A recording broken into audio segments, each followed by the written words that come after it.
Hey, how's it going? I hope you're doing good. So I just had a little bit of an early lunch. I finished some wings and some chicken fingers. And I was going to see if I could find that 2003 NBA game that I didn't watch the other day.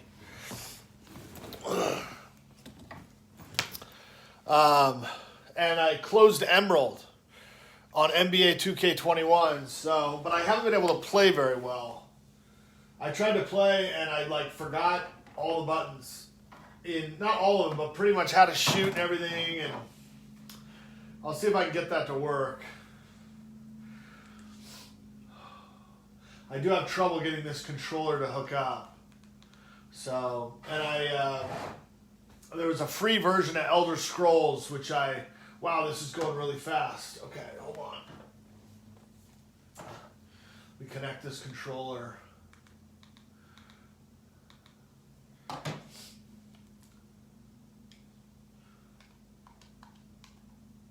So on Stadia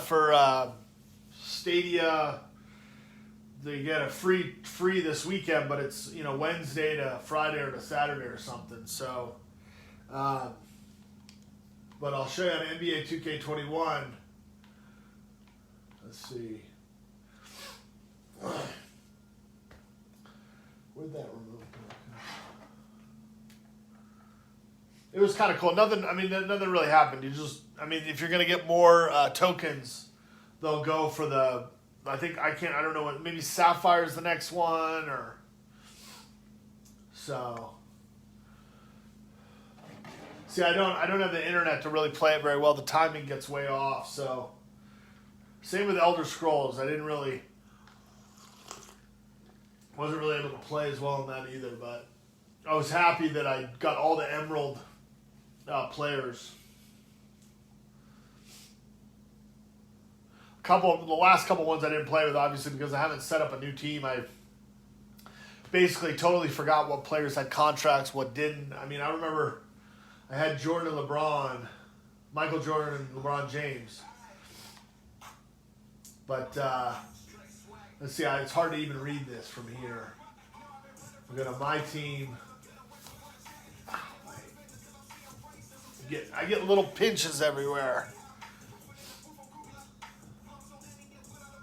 Yeah, so your game might stop. Check your connection. Somehow our internet was doing really good, and then it just plummeted again.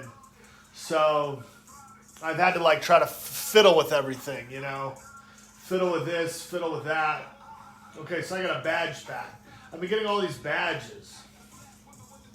I don't exactly know why. Okay, so see if I can even show you, because the connection's so bad. It's like when I try to talk to my daughter on FaceTime. FaceTime gets totally ruined. Okay, reward. Oh, here we go. Okay, so Emerald's completed. They don't have any cool thing for it. It's just a green screen that says, it's not a green screen, but a green Emerald type of thing that says it's been completed. Sapphire, I have 6. Oh, check your connection. It's not stable enough to play.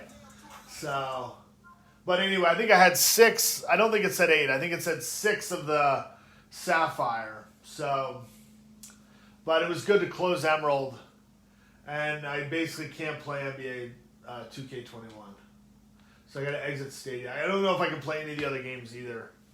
So, I don't know. My parents pay for 150 Mbps for the home, and they get 10 Mbps upload, 150 download, which upload is really slow. They've gotten really stingy with the upload speeds.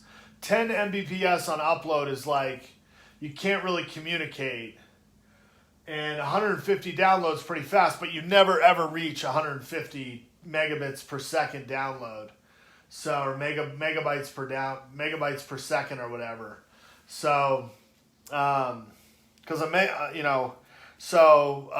everything is, it's all out of whack with all these, service providers and everything. They don't really meet the standard. They say up to, but it never reaches it. And the upload speeds are now really low. So, yeah, I don't know. They put out something called an elitegamer.exe, which is for Windows. And I got this Windows computer at 38 gigabytes of a solid state drive, but Windows operating system is at like 28 gigabytes. So with an operating system at 28 gigabytes for Microsoft Windows 10, it leaves 4 gigabytes. And I tried to do the Xbox install and everything. And pretty soon I just, and Facebook wouldn't upload or download. And then it finally downloaded. And I basically had to delete Office and try to delete whatever else I can just to get it to work. I got it down to 4 gigabytes.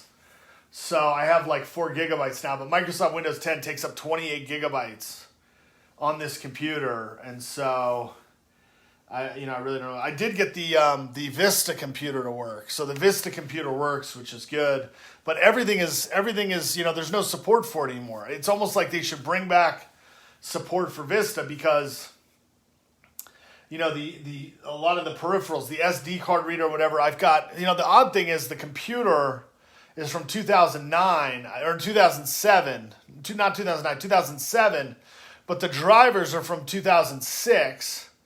And if you try to upload the drivers, they say there's no support for them anymore. So I guess 2006 is okay. I don't know. I would just, but there was a link to a newer driver that would make a lot of this stuff work, and they don't support it anymore. So the website's basically a dead link. So I don't like using that term dead link, but the link has been removed, but you can still link to the page, but they say, oops, not here or whatever.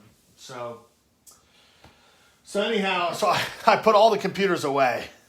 It's basically what I did because I realized with a tablet, a 15-inch Vista computer, and a 11.3 or whatever Microsoft, HP Stream 11 computer with Windows 10, I had no desk space anymore. So I said, let's put everything in the bags. The shoulder thing, I got this little carry bag, that I had with the Vista computer and everything put away. So I just got all that put away. I'll take it out later, but I was having other problems just trying to get the internet because the internet just, basically went way down again. And I couldn't even get Twitch. I was like trying to watch Twitch streamers. Everything was glitchy. I couldn't get 1080p. I couldn't get anything. So I basically said, oh, what should I do? I can't really figure it out. It's not really my internet either. So, I really don't know what the deal is. So we can do Surprising My Little Brother with Mr. Beast. I was watching Installing Boat Gadgets around the UK in a tiny speedboat. This guy, Harry Dwyer, he's in the United Kingdom. He's really interesting. He restored a boat that had been filled with foam. And he devised a way to chip at it and then vacuum up the foam into massive disposable bags. It was a massive project, and I liked watching it. And then I've seen that now he's basically just zooming around the United Kingdom in a speedboat, trying to go all the way around it, basically stopping at different ports and then driving the car, which takes a lot longer, but it's a lot more difficult than doing some type of endurance. But it's better, right? He's probably got to, he's got to pick up the boat every day, and then wherever he lives or stays in the United Kingdom, he's got to drive back to there. So I'll watch a little bit of him and just see what he's doing. So it's kind of interesting. The music makes me a little sad,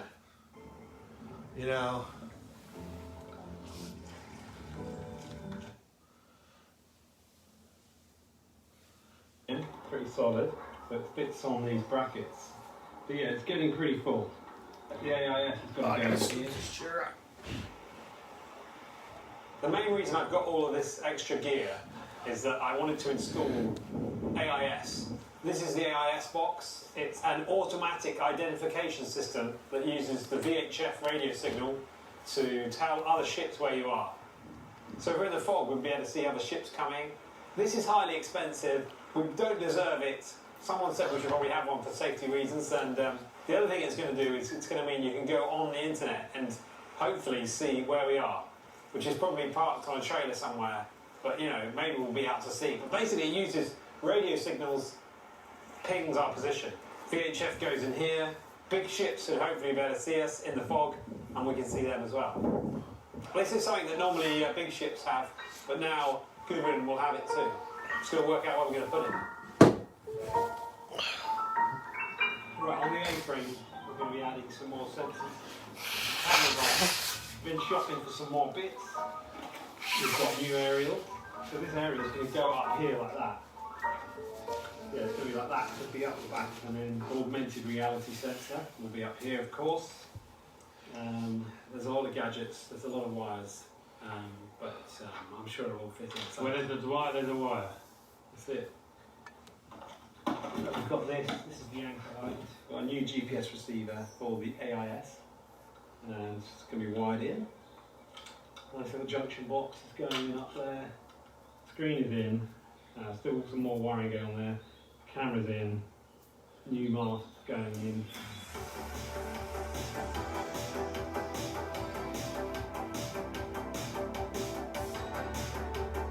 Taking the whole dashboard off. It's much easier to work on like this. Getting really messy. I need to go and tidy up.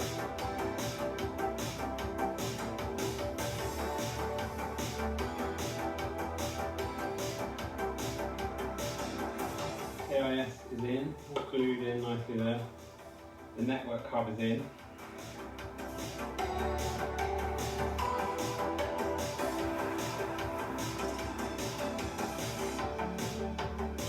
This is a lot of stuff to fit into a tiny boat, but it does actually just about fit.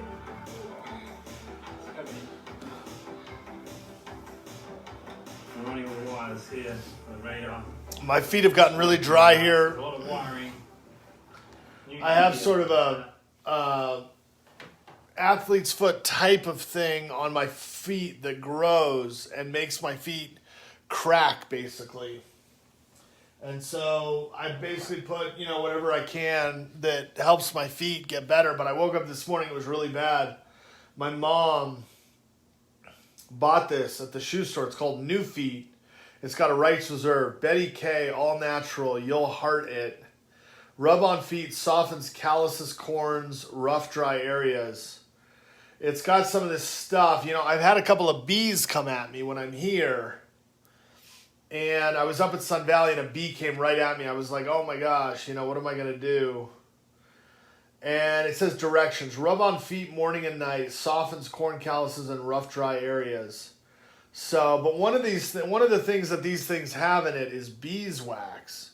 Contains liquid lecithin, polyunsaturated oil, lanolin, beeswax, enzyme powdered papaya. It's from Renton, Washington, and it's 3/4 of an ounce. And so, if you get that beeswax, you're putting that beeswax on your feet, the bees will sense it, right?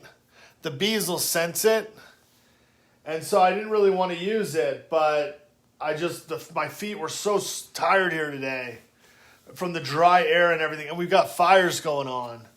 So with the fires and the dry air, I was like, I better just use it. So my feet feel a lot better, but I'm worried when I go outside, I'm going to get those bees that are going to fly at me. And I'm going to be like, hey, try to get out of here or whatever. So anyway, so that's Harry Dwyer right there. And I guess Austin is going to try Mystery Tech. This guy is the tech guy here.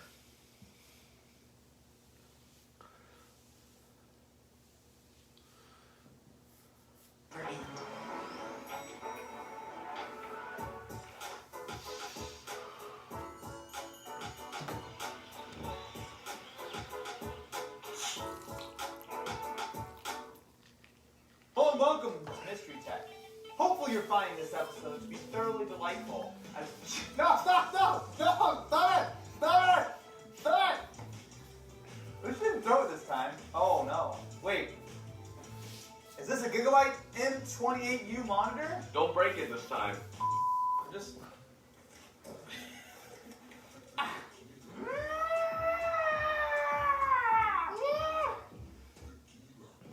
Oh my god! If you do break it, You have the second monitor? and if you break that one, The the Fi32U, a third monitor. If you break that one, It's okay. Is there another one? The 43U. Did you just bring in 4 gigabyte Aorus monitors? How much are 4 gigabyte Aorus monitors? well, they're sponsoring today's video, so, well, for us, nothing. Oh boy! This is great news!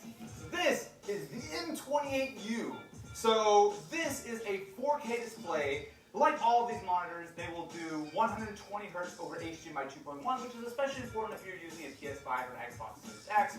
But if you connect it to a PC over DisplayPort, you can get all the way up to 4K 144 hertz. I'm going to open this up from the front, and I'm going to hope it comes out very smoothly. Wait, what? Is that really the way? Yeah, it is the way, because the top doesn't open. There are instructions on the top, I'm not going to read them. Okay, ready? And... that's fine, that's the way it's supposed to be done, okay? Why, hello, friends. Look at my fine new setup. So with the power of the KVM built inside my monitor, I can very quickly go from the incredibly smooth 140 hertz on the Windows side with one single button press. It will then flip over to the USB-C on the MacBook. Now you can plug in a wide variety of different devices, but the real idea here behind the KVM is that not only can you switch inputs between different computers, you can also move your devices. So now if I start moving my mouse around, I will have the ability to control it on the MacBook. Same thing, if I want to pull up something, I can now type this is a bad idea, this is Ken's PC, I don't want to search on that. Then we can step up to the Fi32U.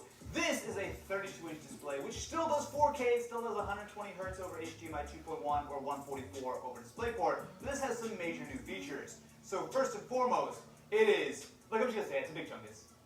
I just said it, look, I didn't want to say it, but I had to say it, right? This is a huge display, but because it has so many cool features, it really does pop. So not only do you have the excellent image quality, right, which we'll get into in a second, but you also have the RGB fusion on the back, including on the stand. And one of my favorite features is it has a hi-fi DAC. Let's listen to the hi-fi DAC, shall we?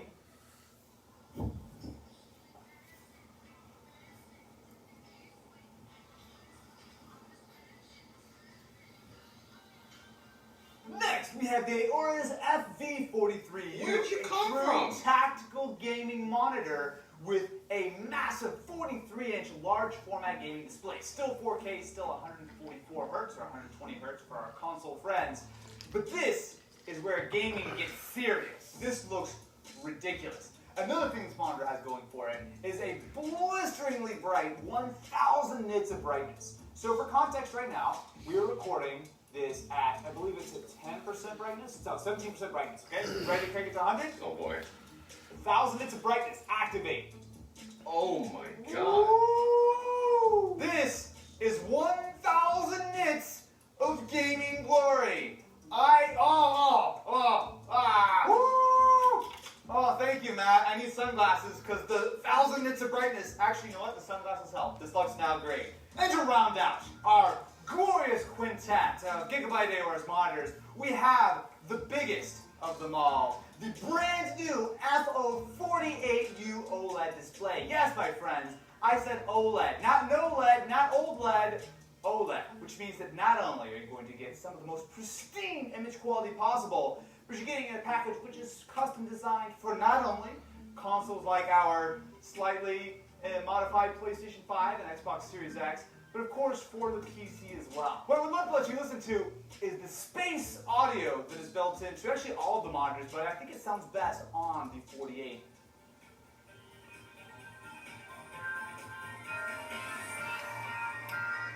Not only do you have 98% DCI-P3 color space covered and 130% sRGB, which makes it great for content creation, but you also have the incredibly high quality panel, which makes the HDR10 look great, and on top of that, I'm forgetting something. What am I forgetting right now? Still 120 hertz. Oh yeah, 120 hertz. I've never had my eyes treated better than with this amazing selection of Gigabyte Aorus monitors, which you can check out the links in the description. Big thank you to Gigabyte Aorus for sponsoring this episode of Mystery Tech. Now, if you'll excuse me, I'm going to go game on all 4 of these displays at once.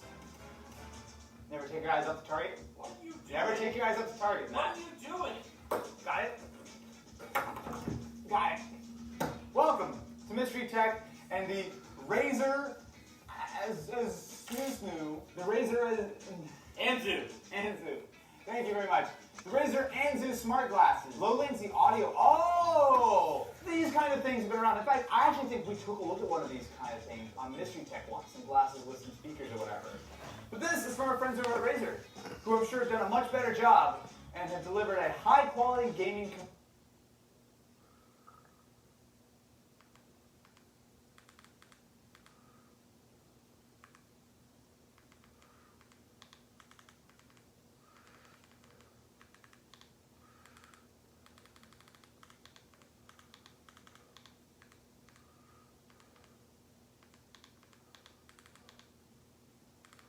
Okay, I'm going to look at the computer I have, the HP Stream 11. Okay, 6 years ago, wait a minute, 9 months ago, let's watch Kid D Sinister. Is a $230 laptop worth it? 6 years ago, what are they talking about? I just bought this.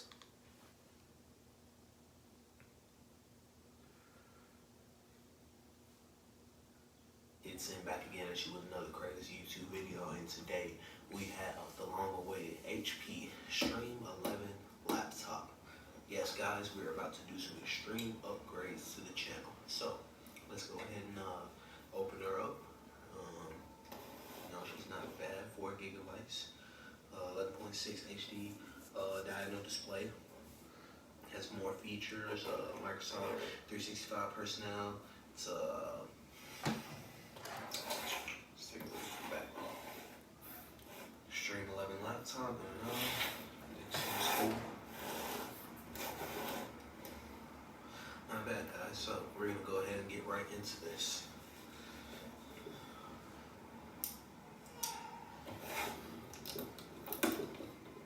So, for fear of this taking a very long time, guys, I am going to actually use my handy dandy pocket knife.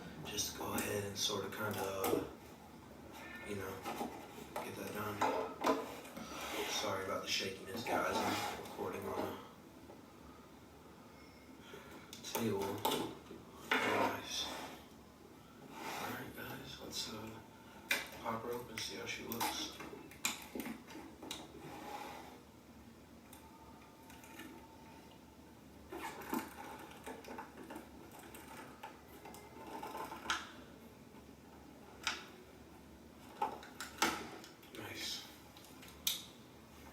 Very clean cut, guys. Very, very nice.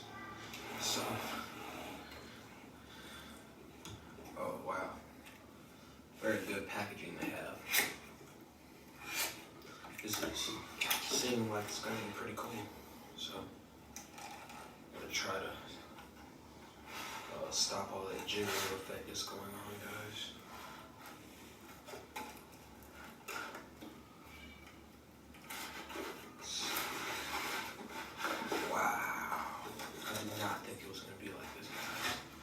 Wow, look at that, guys. I'm actually gonna position you guys just a little bit better. We'll bring this right here. We'll take the camera and actually put it about right here, guys. Since I do have this handy dandy tripod, which is pretty dope. So now we can just move you guys like so. Groovy. Okay. Let's continue. So let's actually grab the rest of this. See, it's very beautiful, sweet white design. It's chargers and stuff. Let's pull that bad boy out. Very nice, guys. Very, very nice. We're gonna be plugging this thing up and actually taking a look at it. Sorry for the background noise, guys. I'm kind of in a public little area. I figured this was the best place to record today, so this is not bad. Let's go ahead and see what we can do.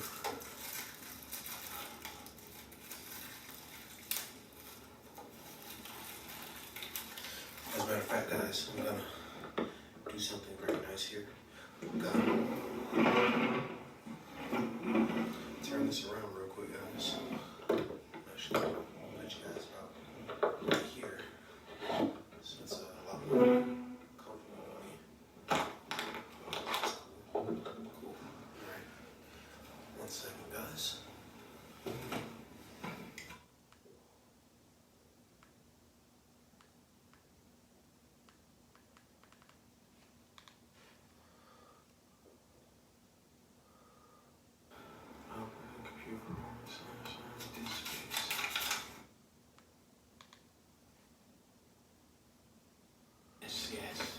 Setup instructions, fine.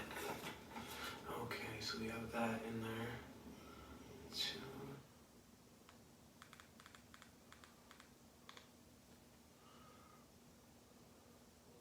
God, guys. Oh my God, that was the power button the entire time. Oh my God, guys. This is insane. This is one of the sleekest computers I've ever seen. Very nice, guys. Very nice.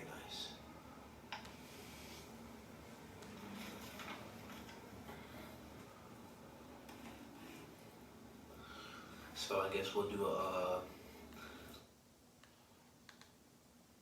Enter keys at the same time to turn on narrator. Okay, enough intro. Let's dig in.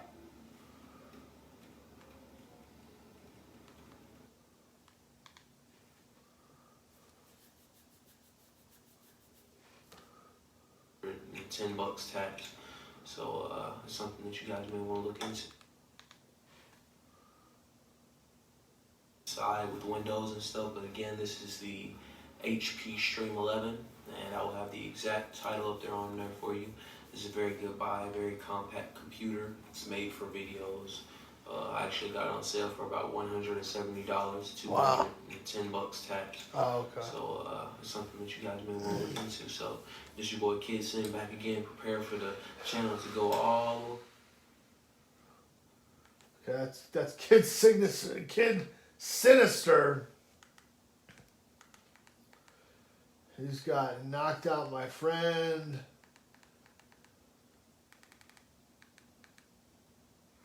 All right. So.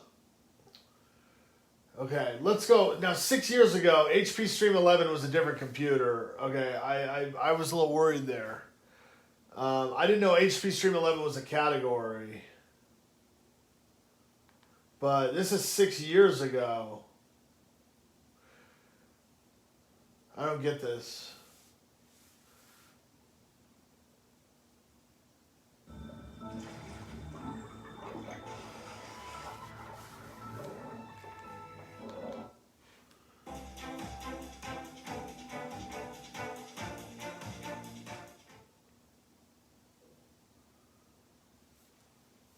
This is Lisa for Mobile Tech Review, and this is the HP Stream 11. Nice simple name there. There's also a Stream 13. As you might guess, the 11 is the 11.6-inch model. The 13 is a 13.3-inch model. What's so special about this? Well, viva la netbook. You remember the netbook craze? This is the netbook all over again, but in some ways better. And it's back because the Chromebook has had some success, especially in the educational market. And Microsoft doesn't want to give that market away. They want to make sure that they stay strong there. But even for you guys who are not buying for K through 12, you know, and let's face it, it says K through 12 educational market in this playful blue color. And it's also available in the pink model. I really hope that they don't give the girls pink and the boys blue in grade school or something like that. But the playful is a smart thing. This is a $199 computer. Right away you look at it, you say, this is not serious, not meant for work. I don't claim to be doing everything. It doesn't. It's meant to be something that's actually functional for just $199. Again, in your choice of blue or pink, matte finish, fingerprint resistant. Actually, not bad looking and not bad feeling either. It's pretty solid, it's pretty durable. You can handle it all you want, doesn't look bad. Look at it now. Alright, so now that we're taking a look inside here, what do you get for your $199? It could even be $179. Some places have had it on sale as low as that, and that is again for the Stream 11, the size that we have here. Dual-core Intel Celeron N2840, that's 2.16 gigahertz. It does have boost to 2.58 gigahertz. 2 gigs of RAM, thank goodness, not 1 gig of RAM, because this is Windows 8.1 with Bing. 64-bit though. A lot of the Intel Atom and low-cost tablets and 2-in-1s kind of, they compete with this. We've seen have been 32-bit installations of Windows, so at least you get 64-bit here.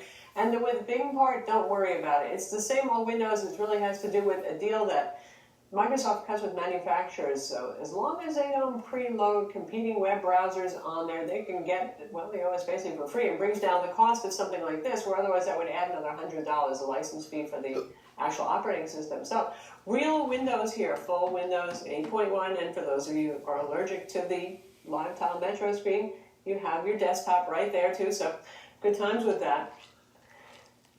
Quite a surprisingly good keyboard over here. Now, the 11.6-inch one, it's not going to be the hugest keyboard in the world. There is a 13.3-inch for those of you who want more space, but obviously for $199 you're not going to get backlighting, but it has no excessive trampolining, no unpleasant bounce.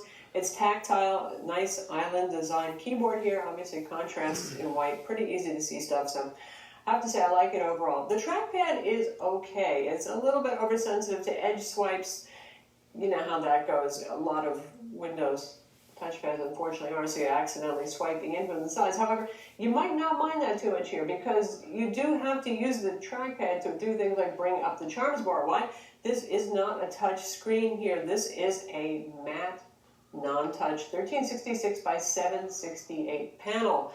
The Stream 13, which is $229 for the starting price, still is not touch. You still get a matte 1366 by 768 display. But if you want to go and spend $279, that's the list price, you might find it for a little less. You can get a 13.3-inch touchscreen, which I'm guessing probably looks a little bit better. It would be glossy, but it probably has maybe a little bit better contrast. This isn't too bad for contrast. Brightness, as you can tell from looking at it, we're at maximum brightness right now. That's as good as it gets. It's fine indoors. It's not so great if you're in bright and really bright environments. If you're sitting by the window at Starbucks, that sort of thing, it's going to fade a bit.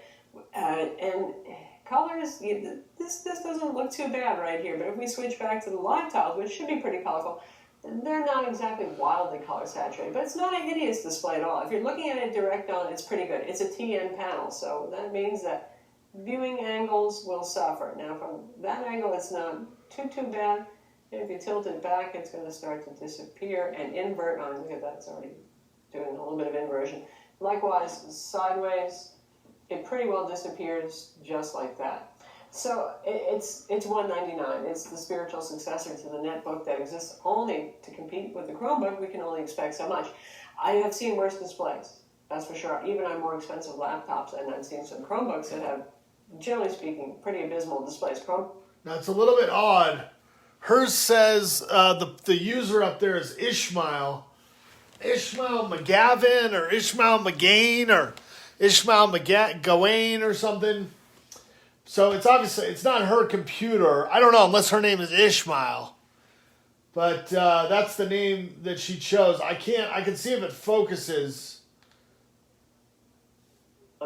HP did make the Chromebook 11 that had an Sometimes when I can't read it from this distance, the last name. Well, except for the Chromebook Pixel, but anything close to 2000. Her, better have a nice maybe display. that is her name. The horsepower. She does mobile tech review. So for this is from December 29th, 2014. So maybe the tech reviewer from Mobile Tech Review is Ishmael. Light budget Windows 8 tablets that are 8-inch in size. Some of them are even 10-inch tablets. So not serious computing power right here. You can run Photoshop if you want. Just don't expect filters to apply super duper fast. For those of you who just do it for light editing, some cropping, a little auto contrast, those kind of adjustments, it's okay. 2 gigs of RAM means multitasking is fairly limited too. You do get a 1-year subscription to Office 365 on here, and say that you've got Word running and you want to edit a Okay, photo so with I Photoshop. found that not to be true. When I tried to use mine, it was only a 1-month subscription. Throw on Netflix. Oh yeah, also with Microsoft S, Windows 10 S. I also found in reading Microsoft documentation that entering when you buy a Windows 10 in S mode, it is not. It is one way. So if you exit S mode, you can't actually re-enter S mode. You can only accept applications from the Microsoft Store, but you don't actually re-enter the S mode. You're only in S mode is only entered one way. So when you buy the laptop, if you set it up, if it says, do you want to enter S mode? You said yes, then that's it. If you exit that S mode, which I did because I got a $1 subscription to Xbox, and then I tried to install and play FIFA 20. And in order to play FIFA 20, you need EA Desktop. In order to get EA Desktop, you have to exit S mode. So I tried to download EA Desktop to play FIFA 20 on Xbox on a laptop because it was a $1 a month, 1 month trial. Okay? So I exited S mode, and then when I tried to re-enter S mode, I went to the help screen or whatever. It said go to the settings and then say, set up or re-enter S mode or whatever. But when I went further into the documentation, it said entering S mode is only one way. So once you exit S mode, you can't enter it again. I also did not have a successful download, I think I downloaded, but I couldn't install EA Desktop because it's in beta. So, you do want to pay attention if you're going to try to download beta, OS 10 beta or OS 15 beta or whatever, iOS beta for your phone or whatever. All this beta stuff you can download. It's still technically test. And so when things are still technically test, right, you really have to be careful that you don't change your devices so that they can't actually be used the way you want them later. Okay, it's a big deal because S mode, the idea with S mode is it's like only downloading from the Google Play Store. If you go out to the internet and somebody has, because there used to be all this freeware and shareware on the internet. Somebody says, oh, you can copy your songs onto an iPod or whatever instead of or download songs from iPod instead of not being able to use that music you've uploaded from a DVD drive or whatever. And then you download it, and it works, right? And then the iPod, software people say we got to make it more secure or whatever. The same thing with this. So you say, well, eventually what you say is you say, you know what? I'm just going to use only from the iStore or the iPhone store or whatever, the iTunes or the Apple store or whatever, and then forget everything else. But sure enough, something happens that you can't use the device. Things that you buy, right? I bought this movie and it won't play, or I bought this stuff and, I can't get it to watch or something like that. You inevitably find other software just like, hey, I bought a Microsoft laptop with Windows. It has S mode and it gives me a $1 a month subscription to Xbox for 1 month and then it goes up to 10. And you're like, well, what specifications does the Xbox have? I mean, how much RAM, how much processor, right? Why don't I just play games on my laptop with an Xbox subscription for 1 month? I can connect, this controller that I bought, not the Stadia controller or whatever, because they're, $60 or $70, and then maybe I'll buy an Xbox eventually, right? Well, I mean, I don't have enough to buy an Xbox, right? $500 or whatever. And they're so difficult. Jake Randall will tell you, how do you buy the PlayStation? How do you buy the Xbox? They're not available, right? But I did what it said. I found FIFA 20. I was like, oh, let's try to play FIFA because maybe it'll work better than what I've been getting on the Stadia. Because like playing NBA2K21, the internet is too slow or whatever. So it says in order to play FIFA 20 on Xbox, you need EA Desktop, which they're launching, which was in beta. Right? But a lot of the beta has been blurred, right? Beta used to be only for stuff that couldn't be released. And it had definite bugs. And so you didn't want the first beta. You wanted like the third or fourth beta or whatever, right? But then it would still be sort of stable, right? Now they're sort of releasing public beta. Okay? So that means like, hey, if you want to try this stuff out, you can. It's public beta, meaning it's stable, right? So I tried to do the install and the download. I got the installer to work, and then there was no update status bar with EA Desktop, and it eventually just didn't install. So I canceled it. But in order to get EA Desktop, you had to exit S mode. So I exited S mode. So I no longer have S mode on my Windows computer, my Windows 10 computer. And so then I finally went and looked at my computer. I realized that Microsoft Windows 10 is 28 gigabytes out of the 32 gigabytes that I bought. So, and I deleted Office, because when I went to Office, it said you get a 1 month, trial to this or whatever. I was like, okay, because for, the Office products or Windows 365 or whatever. So I think I subsequently deleted that in order to get 4 gigabytes. Otherwise, it was almost, maxed out or whatever. So, no space on that 32 gigs. So I'm wondering what 6 years ago had. I think this one that I have has a Celeron processor as well. And I don't know the gigahertz or anything. I know it has probably more RAM, but it's still basically the same price, $210 or $211 with tax. So that's why I ended up getting that Vista computer to work. Because the Vista computer, as I was saying, has all these peripherals and stuff that most likely will work. I don't really know. So anyway, I don't have Windows 10 anymore. I'm letting you know, if you get a Windows 10, or now they're going to be out with Windows 11, but if you have that S mode, which I thought was based on the Xbox. S mode for the Xbox I thought was virtual online, basically, meaning you didn't really need a large hard drive because you streamed everything. You streamed all the games, and you'd have a little bit of hard disk space. Whereas the other one, you load the games onto your device, and then you play them from the device with linking to the to the internet or whatever. So I don't know. Anyway, I'm gonna have to go to the bathroom in a minute. Netflix via the web browser and Flash Player, or if you're using the Untitled Netflix app, which is pre-installed on this, but it's free anyway, you'll notice things start to stutter and slow down. This is not a replacement for your average person's computer who needs to get more stuff done.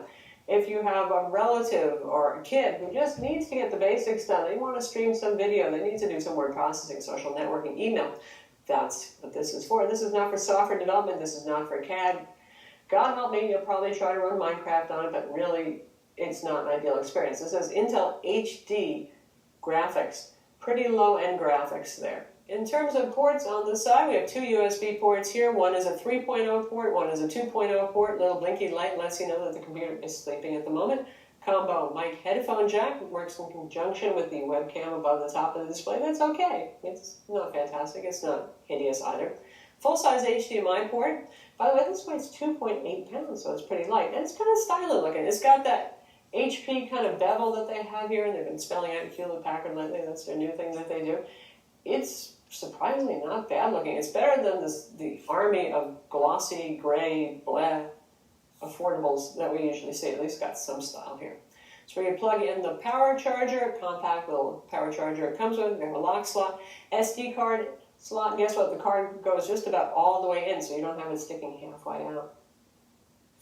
Bottom, this is not the kind of machine that anybody's really going to bother upgrading. The internals just really aren't worth it. We have our bottom-facing stereo speakers with DTS audio. They're all right. They're not fantastic. Bunch of Phillips head screws hold on the bottom. There's some rubber covers here that should be concealing some more screws. You get the idea. Again, it's sturdy. It doesn't show fingerprints. It gets the job done. If you gave this to a 10-year-old, I get the feeling it would probably survive just fine. Not unlike Chromebooks with which this competes, battery life is pretty good. In fact, it's better than some of the Chromebooks out there. We managed 8 hours of actual use time. And that's with brightness set at 50%, which isn't super duper bright. I don't know if you can tolerate that or not. Single band Wi-Fi, 2.4 gigahertz. Wish they had dual band in here. Oh well. There's supposed to be what sometimes HP labels as 3G and sometimes they label as 4G option. What it is HSPA+, which really is technically 3G. It's not LTE here. Anyway, that model in the 13-inch, the Stream 13 only, not the 11.6 inch we're looking at here. That one would be $299 for those of you who need always-on networking. Unlike a Chromebook, though, where pretty much a Chromebook is a dead weight without an internet connection, this is regular Windows. If you don't have an internet connection, you can use all your Windows programs. You can get work done, so there you go. Obviously, there's probably more for everyday people, more utility in a Windows product. Chromebook is interesting, and it's nice because it's idiot-proof too, Chromebook. I mean, you really can't mess with the OS and change anything with Windows. If you got somebody who didn't know what they're doing, or somebody who was malicious or playful in the wrong kind of way, they could trash the Windows installation on this if they wanted to. So that's something to keep in mind. And for the K-12 market, educational market, probably Chromebook still has an appeal because, well, the kiddies really can't mess with the operating system, but they could here.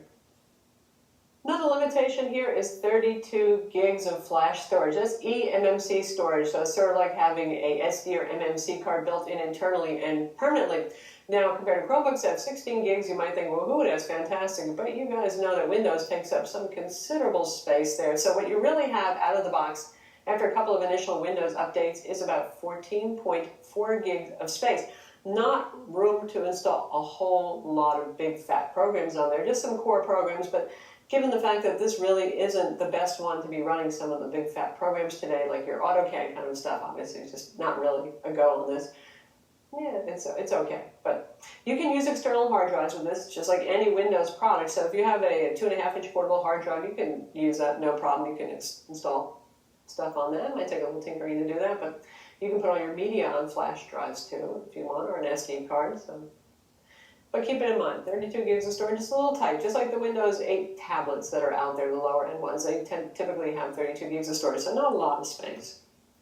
This is a fanless design. It is very cool, even when you make it work hard for its version of working hard. You know, getting a couple of programs running at once, a lot of tabs open in Internet Explorer. You can install a Chrome on this, by the way, but I find IE actually runs a bit quicker. It uses less memory, it helps. But anyway, fanless design, cool, no place here that's going to burn you.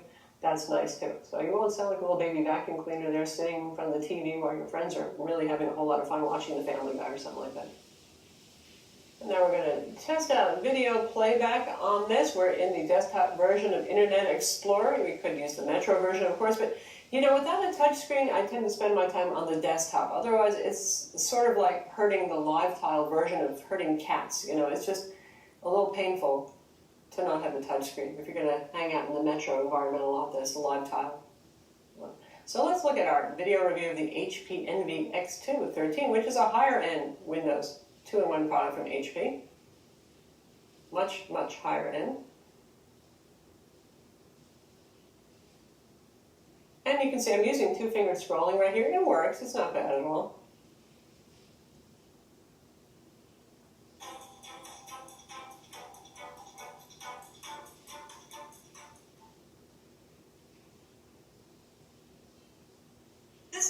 Mobile Tech Review, and here we have something that is a lot like the Microsoft Surface Pro 3, but it's not. Obviously a big HP logo here.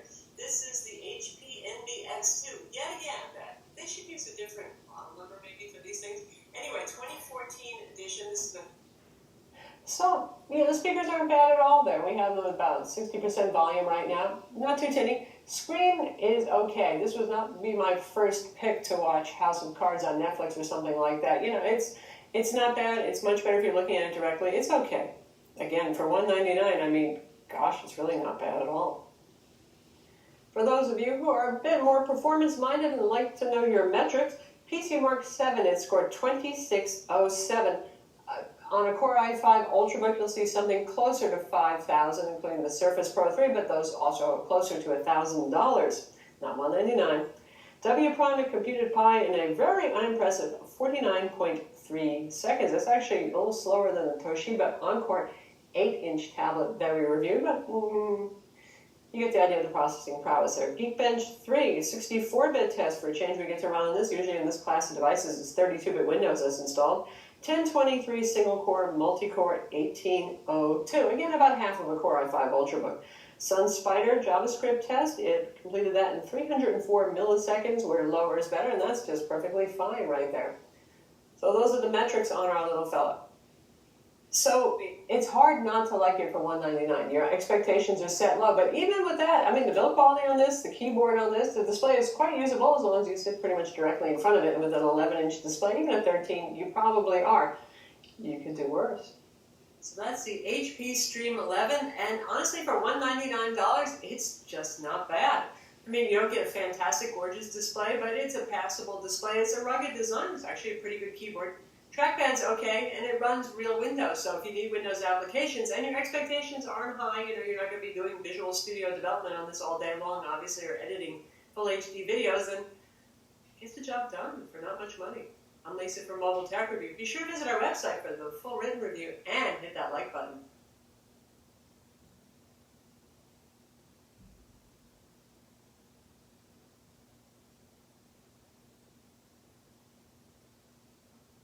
Jake from State Farm, that Maya markdown saved me so much on my insurance. Maya, everyone gets surprisingly great rates with State Farm. How can I ever repay you?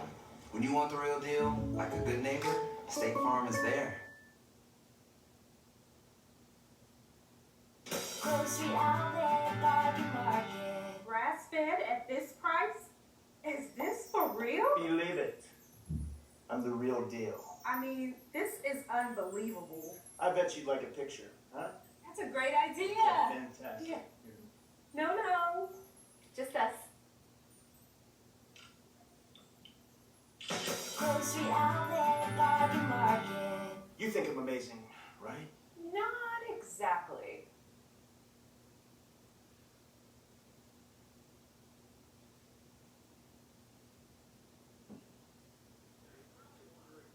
Showing you shoes in a laptop review. Well, I'm just using my shoes here as an analogy. We have to buy our technology like we would buy anything else. If you have a certain use case, you don't want to buy something that doesn't fit your use case. Simple as that. I wouldn't wear a pair of dress shoes when I want to go to the beach. I wouldn't wear a pair of flip-flops when I want to go hiking.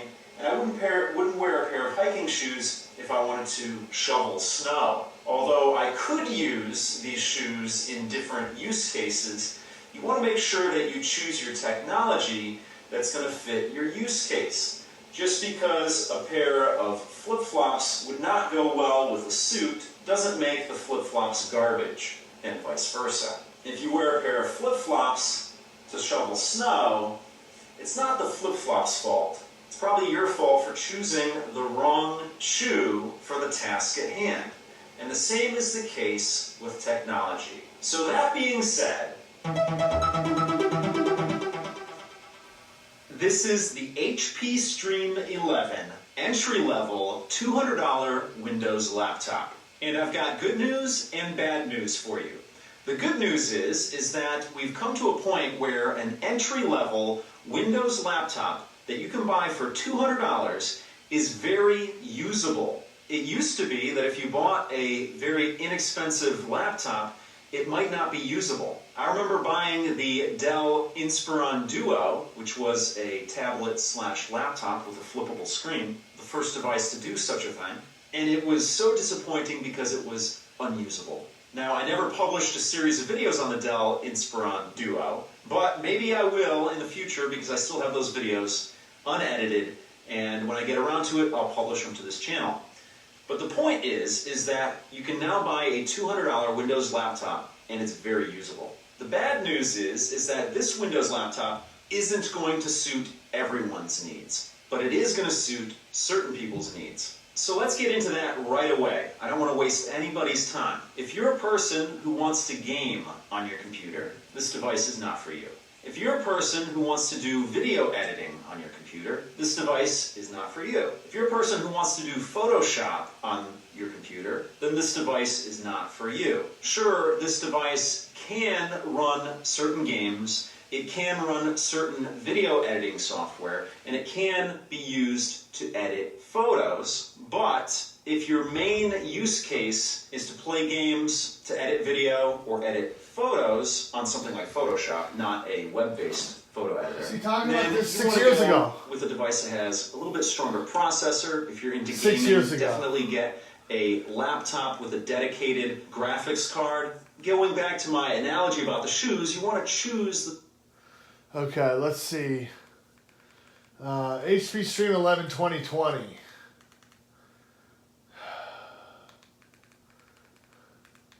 I still haven't really gotten a review of the one I bought.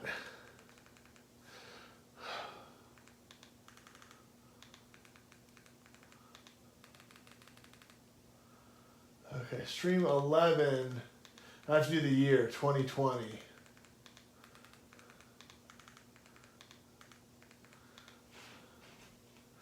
Okay. HP Stream Laptop Review 2020. Anthony M. 3 minutes, 33 seconds. She has one, but she doesn't put the model. She just says HP Stream.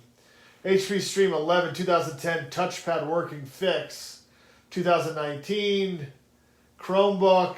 That's the one that I did not get. I did not get the less expensive Chromebook, which is basically the same type of computer type. HP Stream 11, that's in Spanish. I don't know what year this is. This is 1 year ago. HP America Latina, it's going to be in Spanish. HP Stream 11, your exclusive cart. Unbox Tech. Let's go back to Anthony M. because he puts the year. See, HP Stream Laptop 11 Review 2020.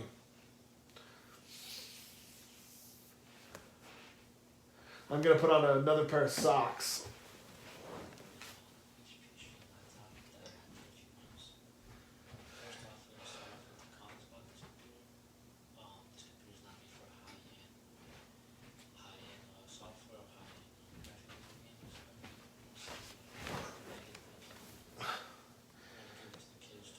Turn this up. Yeah, it's a decent laptop. Alright, let's get to the point. This laptop has an 11.6 diagonal display, which is not too small or too big compared to other laptops that I've seen. It also has a 4 GB memory RAM, which, correct me if I'm wrong, you cannot upgrade because it's already built into the motherboard, which is one of the downsides about this laptop, which I disliked.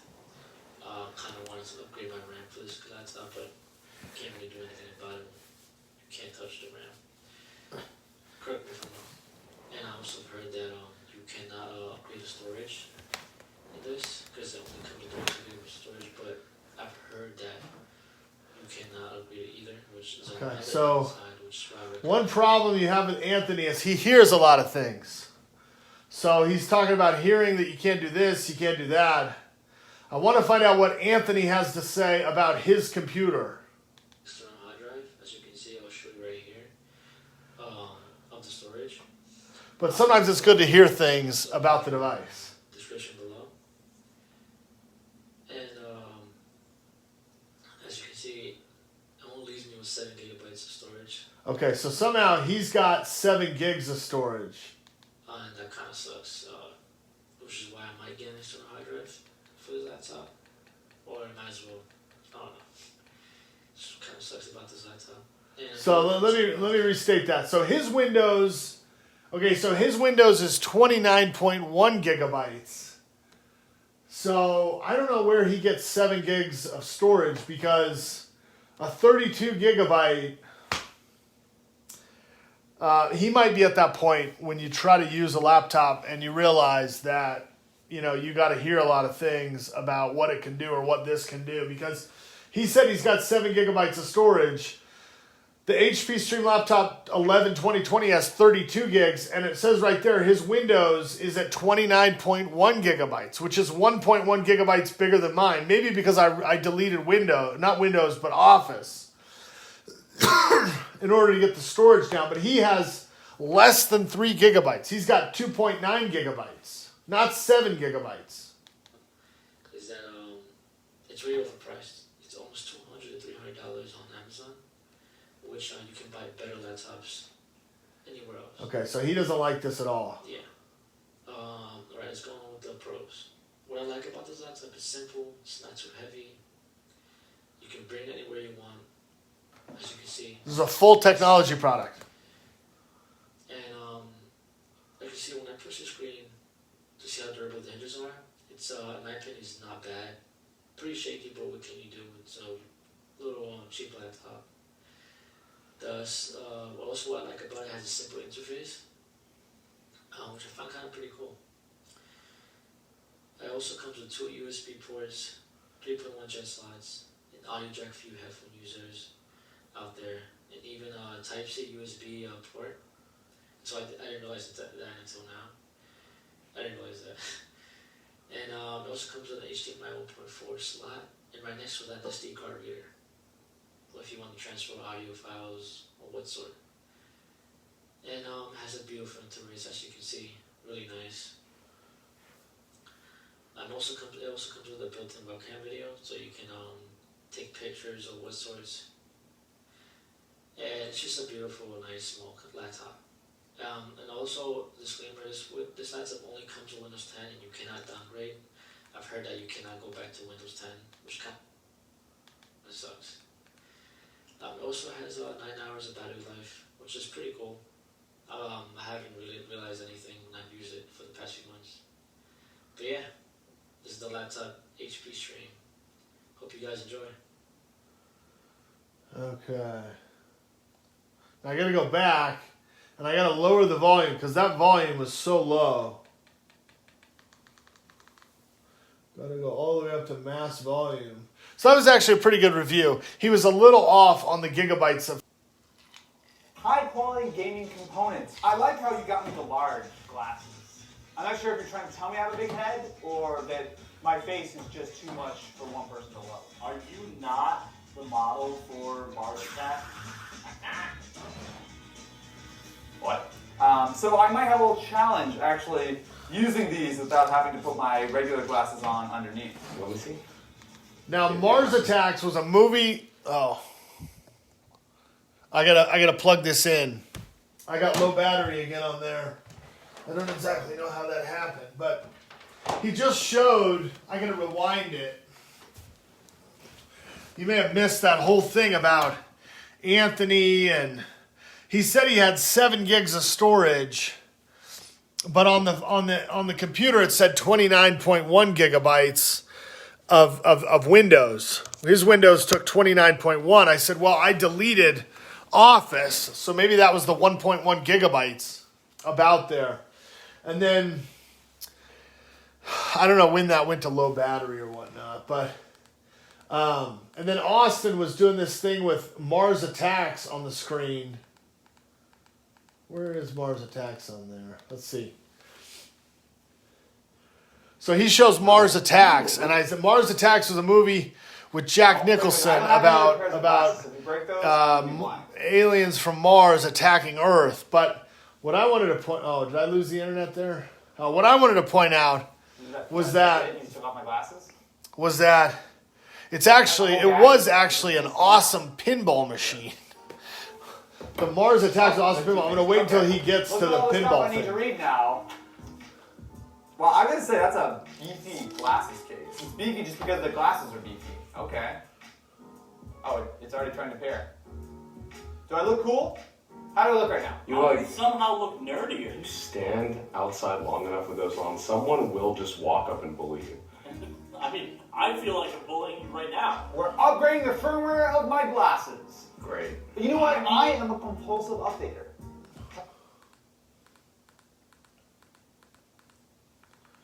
These don't look like the same ones.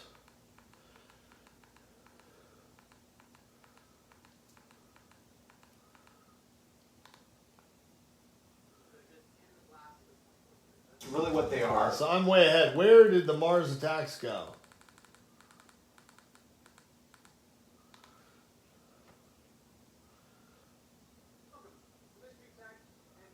Razer, as Snoo. They look like different glasses. Anzu. Thank you very much.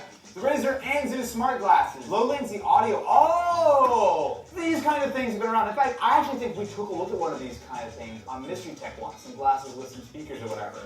But this is from our friends over at Razer, who I'm sure have done a much better job and have delivered a high quality gaming components. I like how you got me the large glasses. I'm not sure if you're trying to tell me I have a big head or that my face is just too much for one person to love. Are you not the model for Mars Attack? Okay, Mars Attacks. There's that Mars Attacks character. It was scary too. But what we're going to do is we're going to try to find Mars Attacks pinball machine. Because it was actually a pretty good pinball machine. I only was able to be good at it a couple times. Most of the time, it got to be too difficult. But it was actually a good pinball machine, which, you know, they don't really do. Mars Attacks pinball machine. see if we can get... Okay. Mars Attacks Pinball Machine.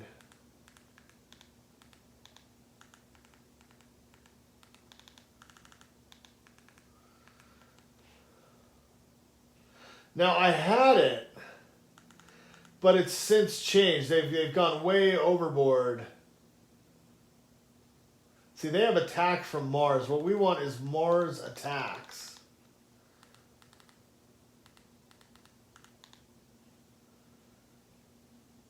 Okay.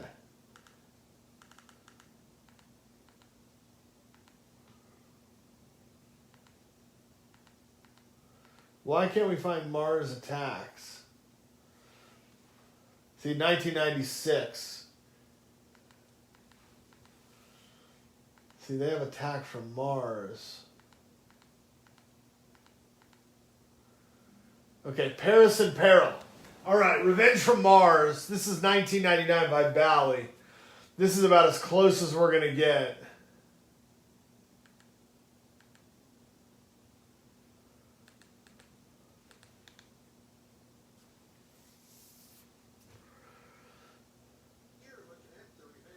Mars Pinball Machine by Bally. See, this is like it. It's not the same. Inside is in pretty good condition. It's got pretty good color. On the monitor, working all the way. Very extremely nice picture, nice and bright. On the playfield, everything was removed, clean and waxed the playfield, installed all new rubber rings, rubber posts, all bulbs and flashes are working. This one has email and internet. Playfield's in very nice condition with no wear.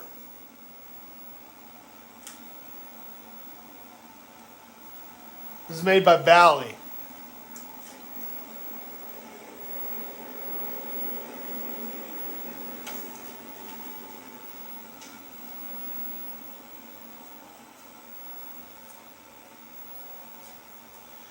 That looks Cabinet's like in pretty good condition. Colors are nice and bright, but does have some scuffs and some touch-up and some decal wear around the legs, which is pretty typical.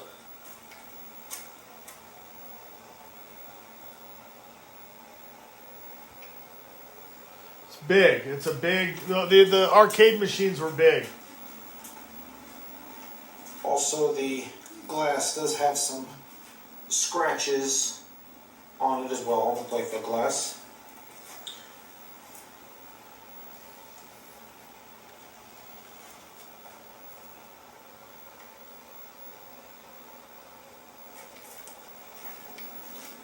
Alright, we're going to go to pause for a moment and we'll get a game started so you can see it in action.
Wow, that ball starts going right down the center. There is like almost nothing a player can do to get that ball from not going right down the center, out of play.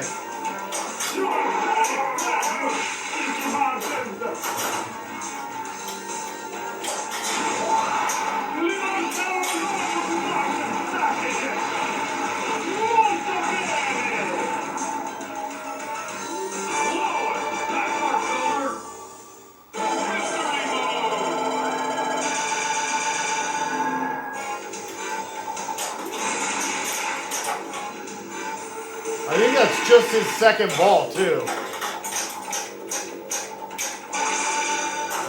Let's see how long the third ball lasts.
He's got the multi-ball again.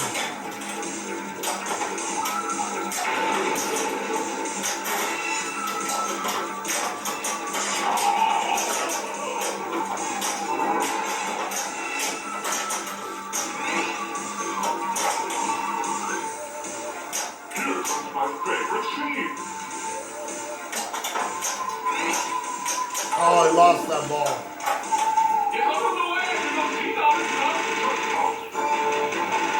Let's see if he gets the replay.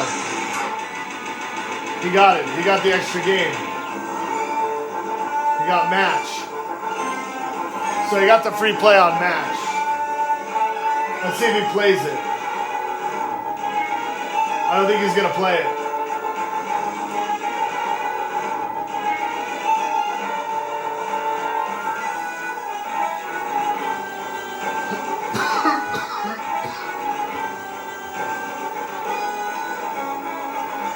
So there's a couple ways in pinball you can get an extra game after you finish, which is always really fun. One way is called replay, and there's a couple different ways replay is done. So what replay does is if you get in the top 5 scores, sometimes it's the top 3 scores or the top 2 scores or the highest score.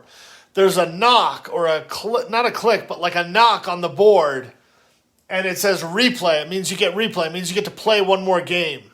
And so if you play well on the pinball machine, it'll say replay. Sometimes it says replay. Sometimes it just knocks on the board of the machine, and it's because you've gotten a score that's in the top 5 basically. Sometimes it's the top 2. Sometimes it's the top score. Sometimes it's the top 3. But if it's digital, sometimes they give a score that you beat that's the replay amount, and then you get replay, and then replay kind of gradually goes up. What match is in this game is if you match, they do sort of a random or semi-random number of 2 digits, and if the last 2 digits of your score matches that number, then you get match, and then you get to play again. I technically don't know if match is based on higher score or not, but sometimes if you get a certain higher score, you'll somehow get a 2-digit score at the end as opposed to only have 100 digits. Not 100, but like 3-digit number at the end or something like that. So anyway, I'm going to end there. I hope you're doing well, and I'll talk to you later. Bye-bye.